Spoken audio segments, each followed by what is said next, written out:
तो हेलो दोस्त, आपका इस YouTube चैनल निर्माण क्लासेस पर स्वागत है। पिछले वीडियो हम लोग देखे थे क्या दोस्त, अपवर्तनांक के बारे में पूरा पढ़ चुके थे और अपवर्तनांक और माध्यम के बारे में पिछले क्लास में हम लोग पढ़े थे। इस क्लास में हम लोग अपवर्तनांक के से ही रिलेटेड क्या उसके कुछ हम लोग माध्यम के बारे में और जो उनका निरपेक्ष अपवर्तनांक होता है, माध्यम का जो अपवर्तनांक किसका किसका कितना होता है उसके बारे में हम लोग पढ़ेंगे और उसको हम लोग देखेंगे। उस पे जो बोर्ड पे लिखा गया है उसी को हम लोग क्या करेंगे, आज पढ़ने का प्रयास करेंगे। तो क्या कुछ माध्यमों का अपवर्तनांक, आज की क्लास हम लोग क्या पढ़ना है, कुछ माध्यमों का अपवर्तनांक। क्या दोस्त, तो चलिए हम लोग इसके अनुसार, बोर्ड के अनुसार जो लिखा है उसके अनुसार हम लोग समझते हुए और पढ़ते हुए चलते हैं। तो ये क्या है माध्यम, यह क्या है प्रकाश की चाल, यह क्या है अपवर्तनांक।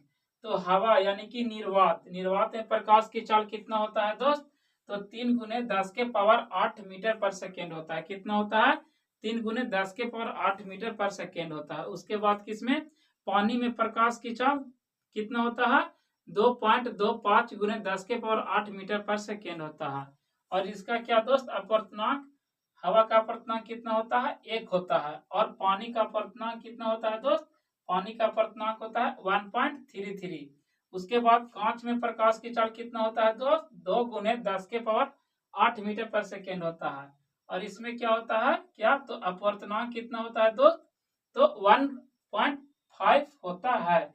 हीरा में प्रकाश की चाल कितना होता है, 1.25 गुने 10 के पावर 8 मीटर पर सेकेंड।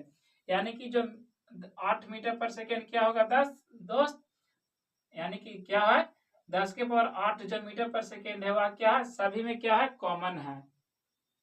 और हीरा का अपवर्तनांक कितना होता है, 2.41 होता है। कितना होता है, 2.41।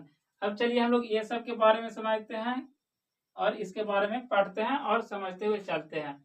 ये मोस्टली क्या दोस्त आपके एग्जाम में सीधा सीधा क्वेश्चन आता है क्या, कि जैसे तारपीन का तेल का अपवर्तनांक कितना होता है, या क्या आता है हीरा का अपवर्तनांक कितना है, या क्या आता है कांच का अपवर्तनांक कितना होता है।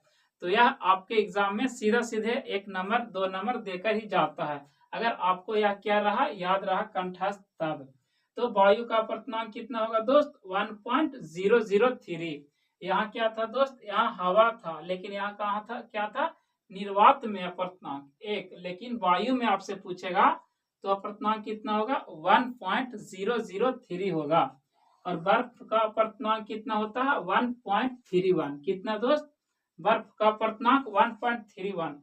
बर्फ का अपवर्तनांक अलग होता है और जल का अपवर्तनांक अलग होता है। जल का अपवर्तनांक कितना हो जाएगा, 1.33। कितना होगा दोस्त, 1.33।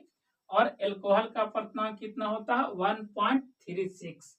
सभी माध्यम का जो है अपवर्तनांक आपको याद रहना बहुत ही जरूरी है, क्योंकि यह एग्जाम में आता ही आता है। उसके बाद केरोसिन का अपवर्तनांक 1.44, तारपीन का तेल का 1.47 और बेंजीन का कितना है 1.50। क्राउन कांच का कितना है दोस्त, 1.52। और फ्लिंट कांच का कितना है 1.65। कितना है फ्लिंट कांच का, तो 1.65। और नीलम का कितना है दोस्त, 1.77। उसके बाद हीरा का 2.42। कितना है दोस्त, 2.42 या 2.41 भी चल सकता है। यानी कि दोनों में से एक अगर ऑप्शन में रहेगा तो किसको आप लगाइएगा दोस्त, तो 2.42 को लगाइएगा। ठीक है दोस्त, तो एक बार फिर से क्या हम लोग पढ़ लेते हैं क्या, कि निर्वात में प्रकाश की चाल कितना होता है, 3 गुने 10 के पावर 8 मीटर पर सेकेंड होता है। कांच में 2 गुने 10 के पावर 8 मीटर पर सेकेंड होता है। और किसमें दोस्त, तो पानी में 2.25 गुने 10 के पावर 8 मीटर पर सेकेंड होता है। उसके बाद हीरा में कितना होता है, तो हीरा में होता है 1.25 गुने 10 के पावर 8 मीटर पर सेकेंड होता है। हीरा का अपवर्तनांक कितना होता है दोस्त, 2.42। क्या दोस्त कितना होता है, 2.42। यह क्या है आपके लिए वीवीआई है, क्या है दोस्त, ये आपके लिए मोस्ट इम्पोर्टेंट है। और क्या है दोस्त, तो यह भी आपके लिए क्या है मोस्ट इम्पोर्टेंट है। उसके बाद क्या है वायु, किरोसिन, तारपीन का तेल, तारपीन का तेल भी क्या है दोस्त मोस्ट इम्पोर्टेंट है। तो इस वीडियो में बस इतना ही दोस्त, हम लोग अपवर्तनांक में कुछ हम लोग का बचा रह गया था माध्यम के बारे में, कि किस माध्यम का कितना अपवर्तनांक होता है, उसको हम लोग आज के वीडियो में पूरा कर लिए हैं।